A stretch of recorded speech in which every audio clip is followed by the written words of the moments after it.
Olá, seja bem-vindo a mais um Unha Talks, um programa em que a gente traz mulheres super poderosas enquanto fazemos as unhas, já que essa é uma atitude repetida por mulheres de todas as idades, classes sociais, é muito democrático. Alexandra, obrigada por ter aceitado o meu convite.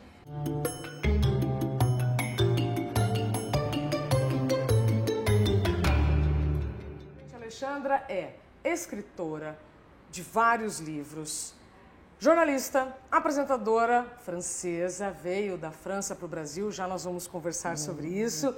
E hoje faz um trabalho maravilhoso, tirando das mulheres o melhor delas, não é? Tentando resgatar a autoestima delas e trabalhando esse empoderamento sutil através de ferramentas que, assim, todos podem nos ajudar a revelar a melhor versão de nós mesmas. Não é? Já que você falou sobre autocuidado, para muitas mulheres a unha entra num pacote de autocuidado, tá? Então, antes da gente começar a falar dos nossos esmaltes, eu vou apresentar quem vai cuidar das nossas mãozinhas, então, neste Unha Talks. Quem vai fazer as unhas da Alexandra é a Dani e quem vai cuidar das minhas patinhas é a Ana, querida. E um beijo para todas as manicures de todo o Brasil que sempre mudam o nosso astral, tem esse poder em uma hora. Não é, Alexandra? Você vai mudar qual cor? Então hoje estou com cinza acabado e vou trocar por um nude para a pele negra. Então adoro esses novos tons de nude que vão assim, se combinando com todo o arco-íris de nossas cores de pele. Perfeito. Eu vou trocar o meu rosa, tive uma fase rosa esses dias, vou passar uma cor mais escura. Como que é fazer unha para você? Faz parte de um pacote de autocuidado ou você fica numa boa, assim, semana sem fazer? Então, eu gostava muito a dinâmica nos Estados Unidos ou na Europa, onde fazemos unhas gel. Então, durante 3 semanas, lavando louça, cozinhando, cuidando dos filhos, temos unhas impecáveis durante 3 até 4 semanas. Mas aqui no Brasil é uma religião a unha semanal, então é como um ritual. Então já me acostumei, porque também gosto de relaxar no salão, bater um papo com as vizinhas. Então hoje virou uma dinâmica meio cultural, assim, de antropológica para mim, ir conversar com minha manicure ou minhas vizinhas. Assim, virou uma coisa muito legal. Antes era uma coisa prática, entra, sai, não falar com ninguém, não porque na Europa não falamos com ninguém. É mesmo? Não, é muito cultural. Você, assim, no cabeleireiro não vai falar com os vizinhos e tal. Aqui é muito mais descontraído e tem essa conexão, assim. O Brasil mexeu muito comigo justamente por isso, por ser um país extremamente optimista e alegre.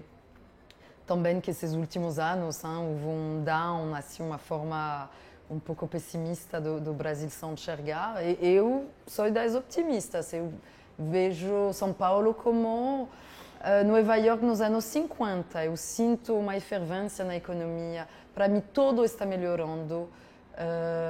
E as pessoas reclamam, mas porque elas estão se empoderando mais e mais economicamente. Mas se olharmos os carros novos na rua, a maioria são novos. Então, as pessoas têm, assim, quando olhamos as universidades, primeira vez da história do Brasil, que a maioria das universidades públicas tem uma maioria de alunos negros. Então, essa é também a primeira vez. Eu acho que o país está melhorando, saindo pouco a pouco dessa apartheid, dessa segregação cordial, na qual eu entrei em 2012. Ainda era muito diferente de hoje. Hein? Eu ia te perguntar, né, o que te impactou positivamente e negativamente no Brasil, mas antes a gente precisa saber como é que você trocou a França pelo nosso país, porque você sabe mais do Brasil do que muito brasileiro. Não sei se é o caso, mas eu consigo ter um olhar talvez sociológico, antropológico sobre o Brasil, por justamente vir de uma outra cultura. Então eu consigo analisar e observar de longe, assim. Mas eu vi no Brasil há 7 anos atrás, ao lado de meu esposo, que foi nomeado aqui como cônsul-geral da França, em São Paulo. E foi uma revolução, assim, porque eu já vinha para o Brasil visitar meu irmão, que casou com uma brasileira há 20 anos atrás. Uau. Então, meus sobrinhos são brasileiros. E então, já tinha uma aproximação com o Brasil. Mas esperava também encontrar um país assim, com uma democracia racial, de fato, o que é o pedigree do Brasil lá fora, de que aqui é um país tão miscigenado, todo mundo se dá super bem, não existe racismo, etc. Bom, minha realidade foi outra. Você ouvia isso lá na França? Claro, não só na França, no mundo inteiro. O Brasil tem esse pedigree de ser um país miscigenado, da democracia racial. Então, se fala fora do Brasil que está tudo resolvido, que aqui não existe preconceito. E, para mim, é o país mais racista do mundo, o Brasil.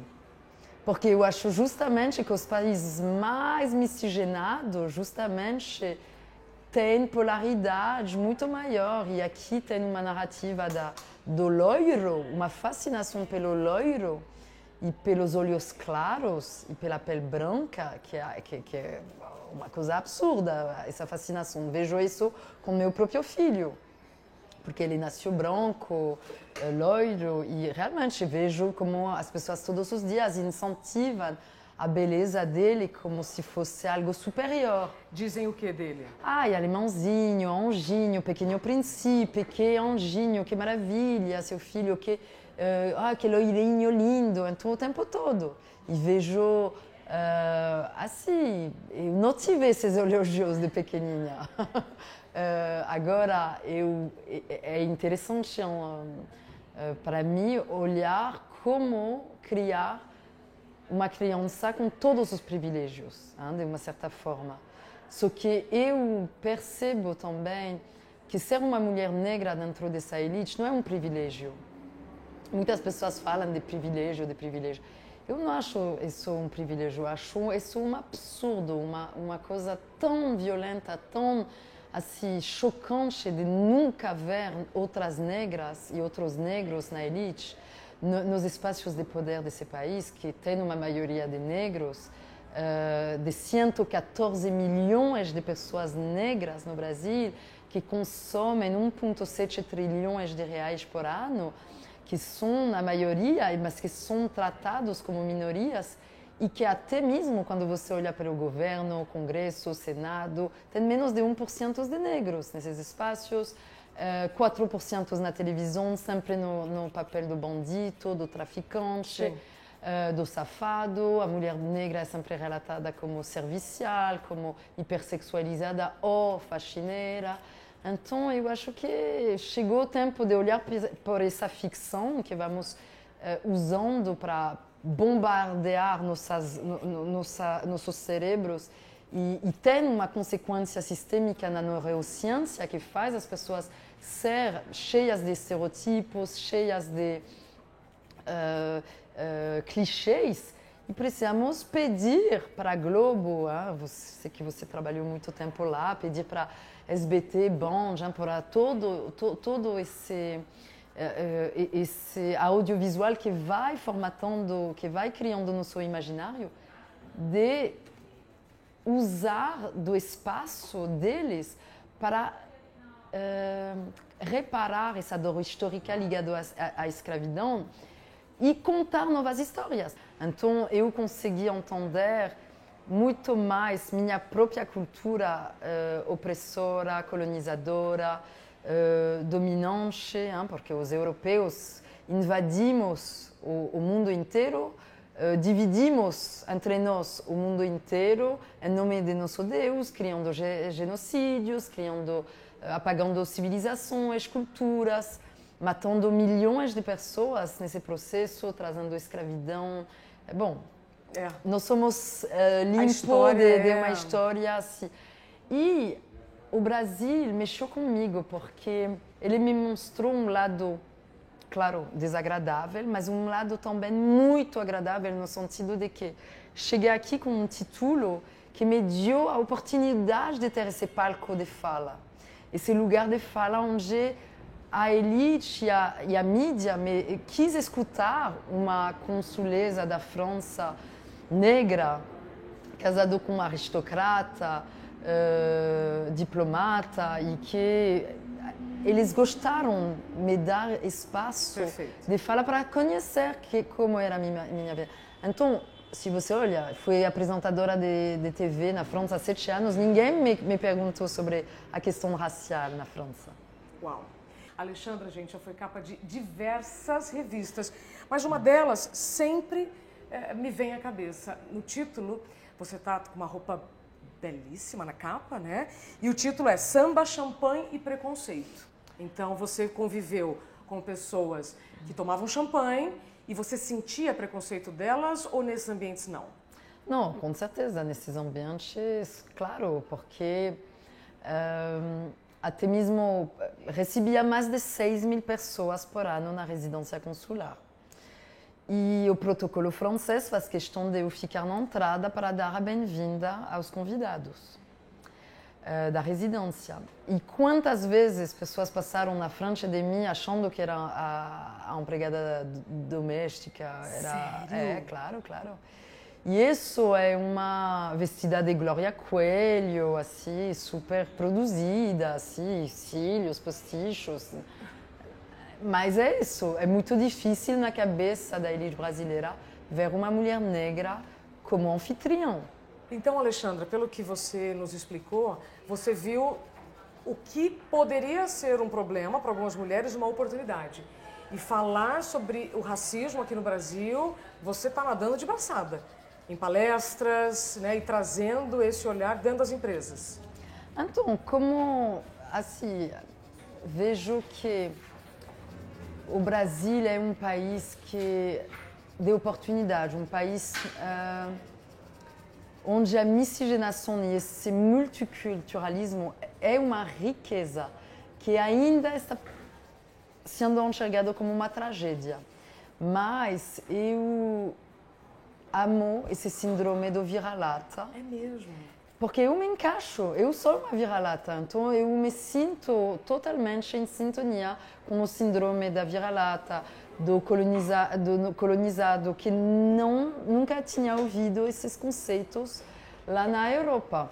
E o que eu gosto no Brasil é essa flexibilidade. A partir do momento que você consegue convencer e abrir os olhos através de minhas palestras, das consultorias que eu faço sobre o empoderamento da mulher e sobre diversidade étnico-racial, consigo negociar com as pessoas mais opostas a minhas ideias, mais duras, a mudar. Então, isso é magnífico, porque nunca imaginei poder trazer uma sementinha de conscientização na revista Vogue e ajudar eles a perceber a falta de representatividade. E nesses últimos anos, desde que fizemos nosso editorial com a princesa Paola Bragança de Orleans, vestida, que aceitou de se vestir de empregada doméstica servindo 5 negras, conseguimos aumentar de 600% a presença da mulher negra na revista Vogue. Nesses últimos anos. Então, e fomos finalistas do Prêmio Globo por ser a imagem do ano, assim, melhor imagem do ano. Não ganhamos, mas chegamos finalistas. E o que foi sensacional é ver que a Vogue, ela é a revista mais poderosa do mundo, aliás do Brasil, mas do mundo. Porque quando você olha a Folha ou o Estadão, ele tem um dia de vida. O dia seguinte você joga esse jornal. Sim. A Vogue, você não joga depois de um mês de vida. Ele transita na manicure, na manicure, no cabeleireiro, no dentista, no médico, na fazenda. Não é perecível. Então está em tudo. Então, que seja empregada ou CEO, todo mundo vai, num momento, olhar a Vogue. Então a Vogue, ela fica 2 anos transitando. Então ela vai educando as mentalidades. Por isso que temos anorexia também. Anorexia não existe na aldeia da Amazônia ou lá sabe, em lugares da China onde não chegou a mídia. Anorexia é uma consequência do Karl Lagerfeld e de tantos outros ter tirado nossos peitos, nossa bunda, de ter tentando criar essa mulher incapaz de alcançar, que é uma mulher de 1,80 m, magérrima, photoshopeada ainda mais magra.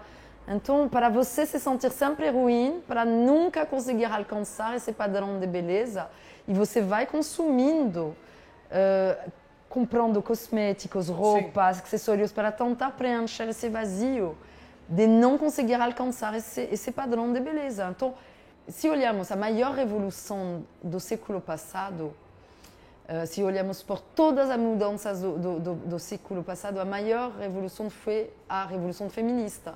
Foi o fato das mulheres entrar no mercado de trabalho, porque antes não tinha acontecido. E acelerou o mundo, a economia mundial, porque as mulheres entraram no mercado de trabalho, mas os homens ainda não entraram nas tarefas de casa. E eu, assim, fico muito feliz, porque meu companheiro de jornada participa muito mais, vou dizer, à criação de nosso filho.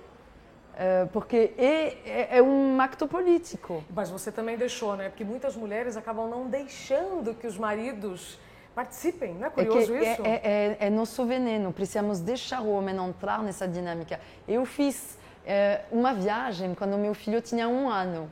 Eu deixei ele 3 semanas com o pai sem notícia de como se virar. Eu entreguei meu filho e deixei eles se virarem. Então não tinha, até hora tem que pegar tal mamadeira, comer papinha, etc. Não, você vai agora aprender. E se você olhar os países mais resolvidos sobre a questão do gender gap e da diversidade de gênero e paridade, como a Suécia, a Islândia, eles obrigam os homens a ter uma licença de paternidade de 3 meses e não podem pegar ela no mesmo tempo que a esposa. Então, eles são obrigados a aprender a fazer papinha, trocar fraldas e se virar. Só que quando você se virar dentro dessa dinâmica de se tornar pai e aprender o que é ser pai, você curte de estar em conexão com esse ser humano que você também trouxe no mundo. Sim. Então, você se torna protagonista dessa vida que você trouxe no mundo, sabendo que essa vida, ela precisa de você para se desenvolver. Então, entregamos o protagonismo para homens, se virar e participar e curtir também ser pai. E precisamos mostrar o caminho, porque não só as mulheres somos 52% da população mundial, damos também luz aos 48% de homens. Então, quer dizer que não somos as machistas e com vieses inconscientes do patriarcado, educando nossos homens a não se tornar bons pais. Por que temos dificuldade de entregar um carrinho para meninas?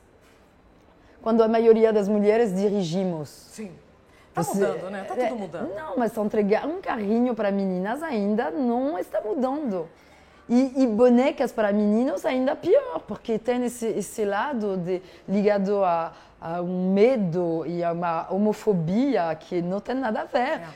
Dar uma boneca para um menino é também ter medo dele se tornar um bom pai, sabe? Então, precisamos repensar, debater mais sobre essas questões e enxergar o quanto nosso mundo evoluiu drasticamente nesses últimos 20 anos com a internet. Agora precisamos também acelerar nossa cultura, mentalidade e tradição, que realmente muitas delas são ultrapassadas. Sim, sim, perfeito. Gente, além de linda, inteligente, né? Eu falei que essa entrevista ia ser demais.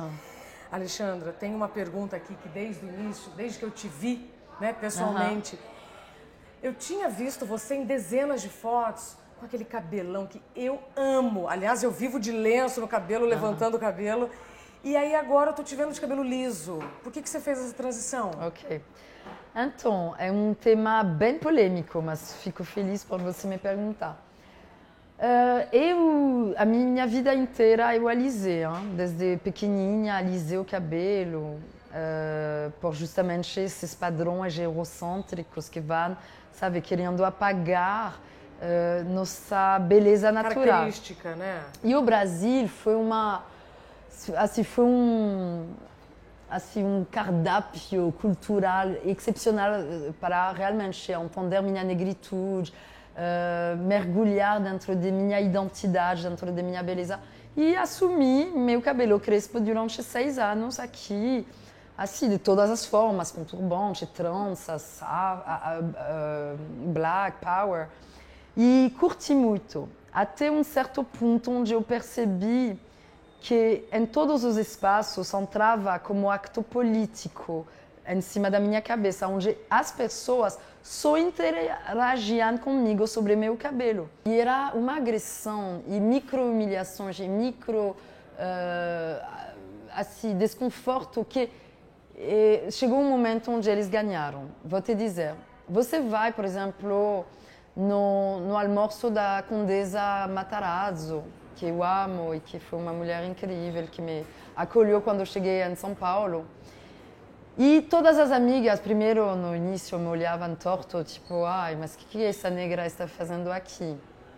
Até ser apresentada como consuleza da França, todo mundo, ai, querida, ai, vai organizar um jantar na minha casa, para, sabe? Então, tudo bem. Com meu status, estava respeitada, mas quando eu chegava com minhas tranças, ou meus dreads, ou meu afro, tinha sempre umas 15 mulheres nesses almoços que chegavam e falavam: mas esse cabelo é seu? E muito alto, sabe? Não era, esse cabelo é seu? Estávamos tendo uma conversa e chegava, esse cabelo é seu? Tinha uma invasão, como se... Imagina eu chegar num espaço da elite, chegar, esse botox é seu, esse seio é seu, esse aplique é seu, esses cílios são seus, sabe? É uma coisa de uma invasão e de uma falta de códigos, de protocolo, de respeito, de educação. Só que como o corpo da mulher negra ele foi objetizado, ele foi estuprado, ele foi escravizado durante séculos, a mulher branca não percebe que quando ela está tratando com uma pessoa negra, ela está numa zona de conforto de me tratar como se estivesse lá só para sambar ou para um certo entretenimento dela. Então, você viveu uma situação de micro-humilhação? Sim, não, macro, todos né, os dias. Todos os dias.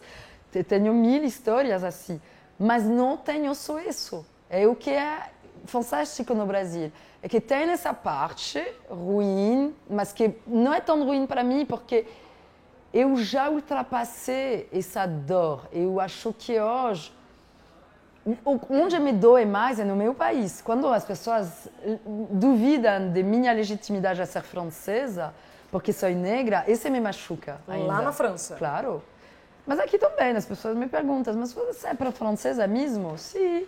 Não, mas onde você cresceu? Em Paris. Não, mas onde você nasceu? Em Paris. Não, mas antes. Antes de quê?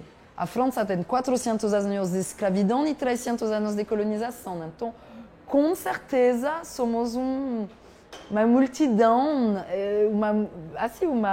uma mistura de muitas histórias. A sua mãe é francesa e o seu pai africano? É da Gâmbia, sim. Perfeito. Mas se olho minha família, da minha mãe, ou até minha família em geral, assim, temos um laço até 1109. Total. Então, que legitimidade você quer a mais? Só porque tenho uma melanina, me tira a minha possibilidade de ser francesa, a minha cultura. Eu nasci lá, cresci lá. Primeira vez que fui na Gâmbia, tinha 21 anos. Então, claro que a Gâmbia faz parte da minha história e estou muito orgulhosa das minhas raízes gambianas. Mas não vou me mentir a eu mesmo, não tenho a cultura da Gâmbia. Quando vou lá, sou vista como uma estrangeira. Se você tivesse um megafone, para falar para meninos e meninas, sim, o que você diria? Ai. Temos tempo? Quantos minutos eu tenho? Assim, o que sairia do coração da Alexandra? Ok, vou dar uma dica para vocês. Gostaria vocês hoje fazer uma lista de 5 pessoas que inspiram vocês. Pode ser um vizinho, pode ser um colega, pode ser uma celebridade, um jornalista, pode ser um dentista, um advogado, qualquer que seja, 5 pessoas que você admira. Hoje, através do Instagram, LinkedIn, Twitter, Facebook, você pode alcançar quem você quiser. Então, gostaria de você escrever para essas 5 pessoas hoje e não amanhã, porque sempre amanhã é amanhã. Hoje, escrever essa declaração simples. Olha, eu venho acompanhando sua jornada há anos e tenho imensa admiração por você e gostaria de você se tornar meu mentor. E ser meu mentor seria só me dedicar 30 minutos uma vez por mês nesses próximos 6 meses para você me contar sua história de vida e me dar dicas para eu me tornar a melhor versão de mim mesmo. Imagina você receber essa carta. Você gostaria de ajudar essa pessoa? Então pensa que tem um monte de pessoas que vão querer se tornar seu mentor ou sua mentora. Posso assegurar que se você coloca isso em prática, daqui a 1 ano, você vai dar um pulo quântico na sua carreira, na sua missão, no seu relacionamento. Temos que nos autorizar a merecer o melhor. Alexandre, então, deu a dica, acho que do ano, né? Pedir mentoria, pedir uma orientação para quem a gente admira. Eu adorei, eu vou fazer isso também. Obrigada. Então, para encerrar, croissant ou pão de queijo? Ai, ai, ai. Definitivamente pão de queijo agora. Adorei. Bom, espero que não tenha tanto franceses assistindo. Não, eu acho que, assim, gosto muito de pão de queijo. Com certeza, quando eu cheguei, não conseguia entender até mesmo o brigadeiro com leite condensado. Agora sou viciada. Não tinha brigadeiro na França? Não, não existe. Mas tem macarrão, E né? não podia, nem podia existir, porque eu tive que reeducar meu paladar para curtir o brigadeiro. Porque o brigadeiro é muito doce. Gente, leite condensado, mais açúcar, mais chocolate. Uma delícia, é uma bomba de glucose. O que você mais gosta, então, da culinária brasileira? Ai, eu gosto... Bom, eu gosto muito da muqueca. Não, o tambaqui. O tambaqui, o açaí com pipoca de tapioca. Oh, a cozinha de Manaus é a minha preferida. É espetacular e gosto muito também da mistura na Bahia do acarajé, de toda essa culinária afro que vem do Benin, do Togo e que as pessoas não sabem, nem sabem. Benin, o que é? É um país na África. E o acarajé vem de lá. Só que eles usam o acarajé como ofrenda espiritual. Então é interessante, eles quase não comem o acarajé. E igual para a muqueca, tem tantas coisas que vêm da África que são assimiladas como brasileira, mas que têm uma ascendência africana. Como o carnaval, hein? A Globo fala que o carnaval vem da Venécia. Ai, que merda. O carnaval vem do candomblé, vem de cada etnia africana que faz carnaval. E até mesmo no Uruguai, o carnaval se chama candomblé, porque vem de uma raiz afro, onde você olha todas as etnias na África, vai se pintando, fazendo uma performance e festas para celebrar muitas coisas. Então, tem uma coisa de que a Oktoberfest é assimilada à Alemanha, a festa junina à França, mas tudo o que é negro é assimilado como brasileiro. E deveria ter também uma forma... Até mesmo a Iemonja foi embranquecida. A Iemonja é uma deusa negra que vem do candomblé, que vem da África. Iemonja. Tenho um amigo que me mandou uma foto de uma Iemonja negra e falou: olha, pensando em você, ennegreceram a Iemonja. Eu falei: que loucura! Não, embranqueceram a Iemonja como embranqueceram o Machado de Assis, o Oscar Freire, o André Rebouça, o Teodoro Sampaio. Então, só que não, são negros que não entraram nos livros didáticos como negros acadêmicos, intelectuais, inventores, que participaram no desenvolvimento do Brasil de forma muito bacana. E hoje precisamos repensar o sistema educacional. Então, com certeza, mando também uma mensagem para todos os roteiristas, redactores, de sempre tentar repensar nosso mundo fora dessa apartheid, dessa segregação estrutural. Pronto, por isso que a Alexandra está aqui no Brasil com a gente. para poder colocar essa mensagem, para poder colocar essa mensagem não só no coração, na mente, não é? E espalhar essa mensagem de igualdade, que é o que a gente precisa. Alexandra, merci. Obrigada, merci, ma chérie. Merci. Mon chéri, gente. Ó, aqui, unhinhas feitas.